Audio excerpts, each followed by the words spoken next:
All right, don't go anywhere, guys. We still have another couple of portions of our program. I know that we're running just a little bit late, so I'm going to keep my portion just a bit shorter.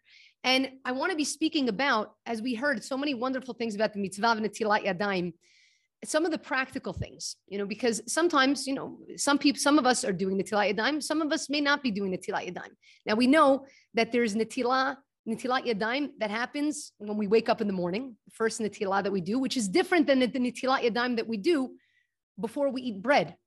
Now, after we eat bread, it's not Netilat Yadayim, but it's Mayim Acharonim. It's also connected to water. There's a very, very big significance. I want to just quickly explain the method of doing Netilat Yadayim, so that for those of us that are already doing it, and maybe we're not necessarily doing it the 100% correct way, we can. And for those of us that aren't necessarily doing it, perhaps we'll consider doing it, even if it's only just the Netilat Yadayim in the morning, or, so on and so forth. So to show you, I'm just going to take out here, this is the raffle that we're going to do for today, the 100% pure copper cup. And I'm going to explain to you also, based on what the Rebbetzin was saying, the connection between what she was saying and copper and nechoshet. And we're going to take a look at just a few sources. So first off, with Netilat Yadayim itself, when we do Netilat Yadayim, the proper way to do it, and again, this is on the website, on the netilat.com website, in case you want to be able to take a look at it afterwards. This information is also there. You fill the cup and fill it. No, I want to just put a little, I have to run. Take the extra 30 seconds. It's all good. This is beracha. We all want beracha. That's what we're doing in our life.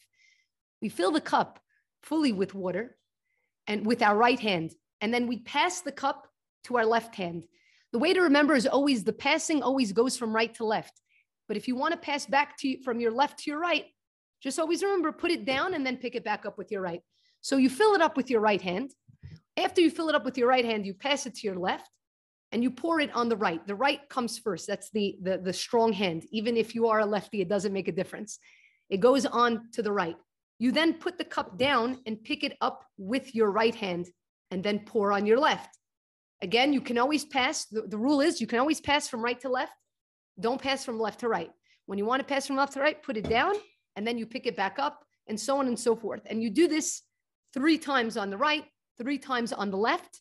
Now, somebody asked if we could get this written down. Great question. I'm going to put over here for you a link, okay, onto the website. And I'm just going to, so that you can actually take a look at this even afterwards. And understand the exact directions of how to do Netillah. Best way, like I said, to remember is you start doing Netillah on your right hand. You always fill. You do the Mitzvah with your right. So you're filling with your right. You first pour onto your right. So you have to pass to your left. And then when you want to move it to the next hand, you have to always pass. You have to always pick it up with your right. Don't pass from your left to your right, but pass from your right to your left. So in the morning, we rotate 1, 1, 1, 1, 1, 1.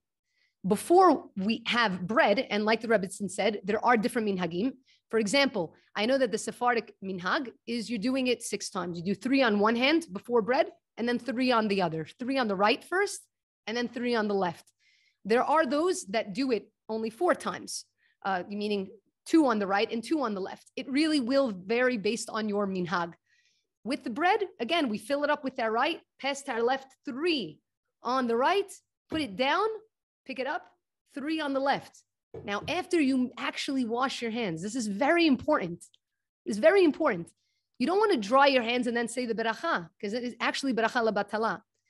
You take your hands, you can take the water, you just can put them together to take the water off your hands, and you hold them in front of you. Again, like we said earlier, you want to see them. And again, you could even lift them up if you want. So we're talking about the concept of emunah, right? Above our logic. And you look at them, and that's how you say the beracha while they're still wet. Only after you say the beracha and saying the beracha with kavanah, I'm smiling. Wow, I'm bringing beracha to my hands. I'm bringing beracha to my life. Then is when you dry your hands. This is the proper way to do Netilat Yadayim. Like I said, it's on that link. And if you are, again, it's about practicing it. Once you practice doing it, one person told me, it's so confusing, my right, my left. Once you practice it, it becomes second nature to you. Also, when we get into the routine of doing something, oftentimes, right, when you're used to doing something all the time, what happens? You forget to put that kavanah in.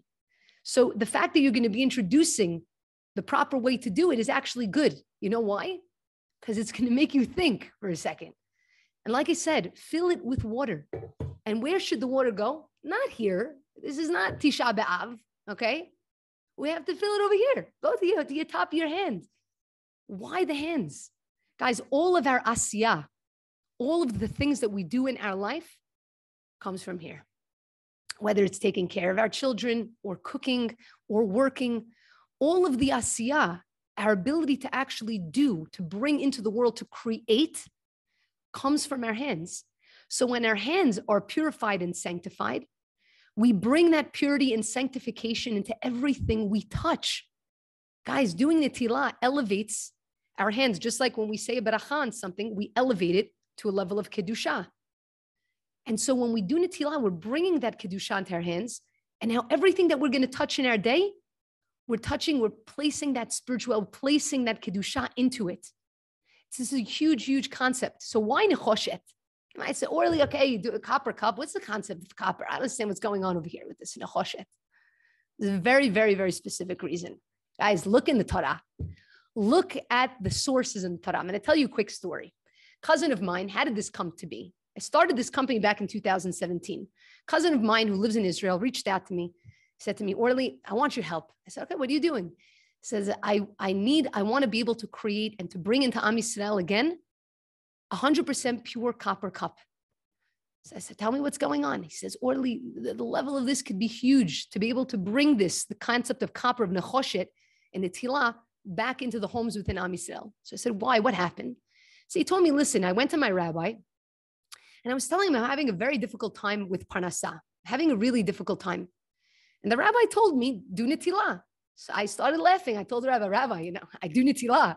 Like, what's the chidush over here? He says, no. Do it with 100% pure copper cup. Not copper plated, not glossed, raw copper. That the inside of the cup is 100% pure raw copper. So he said, okay. And he went ahead and he tried finding a copper cup and he couldn't find one. The ones he did find were very, very, very insanely expensive and he couldn't find it. He found copper plated. He decided, you know what, I'm going to make one. I don't know whether, I don't find it on the market. So he made one. And he started doing Netillah. And of course, he started asking the question, why did the rabbi tell me this? Like, why? Like, what's the chidush here? What's going on? And little by little, he started doing research into the connection between mayim and nechoshet, between water and copper. And what he found is that there's so many sources from Torah, from Kabbalah, that talk about this concept of nechoshet. Think about it for a moment. The Mitzvah of Netilat Yadayim was commanded by Hashem to Moshe that the Kohanim would wash their hands before doing Avodat HaKodesh. And what was it that Hashem told Moshe to create? A kior. And what material you need to see what I mean? Did Hashem tell Moshe to create a kior with? He said, nechoshet. He didn't tell him make it from gold, make it from silver. No. He said from copper. Now, another thing, Yam Shlomo Melech, when he created the Beit HaMikdash, he created Yam Shlomo, which was a copper basin that stood upon 12 copper calves. They were made of copper that the Kohanim would immerse themselves into before going to do Avodat HaKodesh. Again, what was the specifications in making it? Nechoshet. What is going on over here? What is the concept of nechoshet? Water? Why? What happened? You see, copper is a natural antibacterial. It actually prevents the spread of germs. That's why in hospitals, they used to make doorknobs out of copper to prevent the spread of germs. It has very, very powerful effects and impacts. You can actually see loads of information about some of the concepts behind copper. It's a mineral that's found throughout the body. It actually helps your body make red blood cells and it keeps nerve cells and your immune system healthy. It also forms collagen, which is a key part of bones and connective tissue. It helps the body absorb iron, which is extremely important. And your body needs copper to make energy. And it also reacts as an antioxidant. It reduces free radicals that can damage cells and also can damage DNA. These are just basic things about copper, not even going into too many of the details here. So what's the concept? Imagine a person who's doing Netillah. Now, what do we know? And the Rebbetzin actually touched on this a little bit. We know that we don't do Netillah because our hands are dirty. Okay. It's removing a spiritual impurity. It's not something that you can see. It's not something you can think logically. It's above logic. It's at the emunah portion. And so when we pour water into a cup, we know that water, mayim, is mayim chayim. Impurity, tum'ah, has the ability to cling to anything that's alive. When something is alive, it has the ability for impurity to attach itself to it. We know mayim is mayim chayim. It's alive. So if you pour water into a cup, like a regular cup, and this doesn't mean, and I'm going to say this, very important that I say this, this doesn't mean that if you don't do Netillah with a cup that's copper, doesn't mean that your Netillah is invalid. I'm going to say that again because it's extremely important. Okay. Now, you put water into a different cup. Mayim, the impurity is able to cling to the waters. And so when you're pouring the water itself, there's impurity that has been touched by the water. Copper, raw copper specifically, acts as a force field that prevents the impurity from actually touching the water. Copper itself acts as a force field. This is based on its properties. And so when you're pouring the water onto your hands, you're pouring pure waters onto your hands. This is the reason why Hashem chose the material of copper when commanding to make the kior from copper. Tremendous.